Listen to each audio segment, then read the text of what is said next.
جب حضرت اسماعیل علیہ السلام پلتے پلتے بڑے ہو گئے تو اللہ تعالیٰ نے حضرت ابراہیم علیہ السلام کو حکم دیا کہ وہ حضرت اسماعیل علیہ السلام کو ساتھ لے کر کعبہ کی عمارت تعمیر کریں، اور خانہ کعبہ کی نشاندہی اس طرح سے فرمائی کہ آسمان پر بادل کا ایک ٹکڑا بھیجا کہ اس کے سائے سے کعبہ کی حد مقرر کر لی جائے۔ پھر حضرت جبرائیل علیہ السلام نے اس سائے کی مقدار خط کھینچ دیا، اور حضرت ابراہیم علیہ السلام نے اس خط پر یہاں تک زمین کھودی کہ حضرت آدم علیہ السلام کی بنائی ہوئی عمارت کی بنیاد ظاہر ہو گئی۔ پھر اسی بنیاد پر آپ علیہ السلام نے عمارت کی تعمیر شروع کی۔ چنانچہ حضرت اسماعیل علیہ السلام پتھر لاتے اور آپ علیہ السلام ان پتھروں کو گارے سے جوڑ کر لگاتے جاتے۔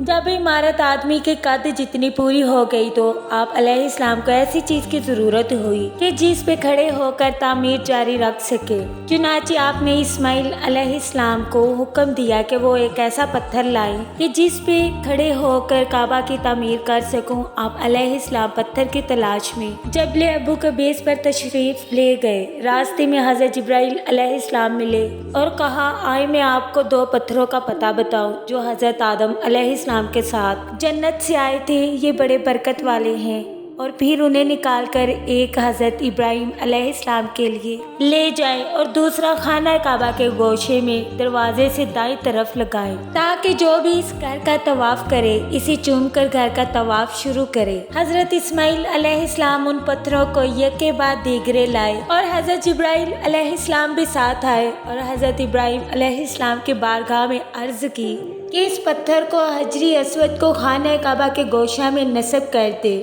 چنانچہ اس کو اس کے مقام پر رکھ دیا اور دوسرے پر کھڑے ہو کر کعبہ کی تعمیر کا کام شروع فرما دیا۔ دوران تعمیر حضرت ابراہیم علیہ السلام دعا بھی کرتے جاتے، اے ہمارے رب، ہم سے قبول فرما، بے شک تو ہی سننے والا جاننے والا ہے۔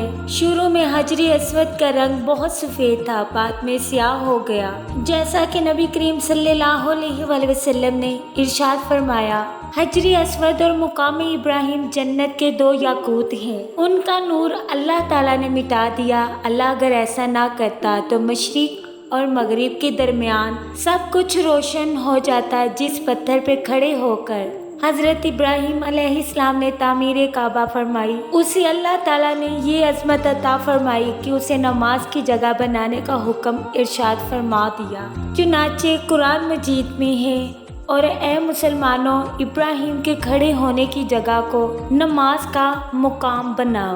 دوستو، ویڈیو کو شیئر ضرور کیجیے گا، ویڈیو کو لائک، شیئر اور چینل کو سبسکرائب ضرور کر دیجیے گا۔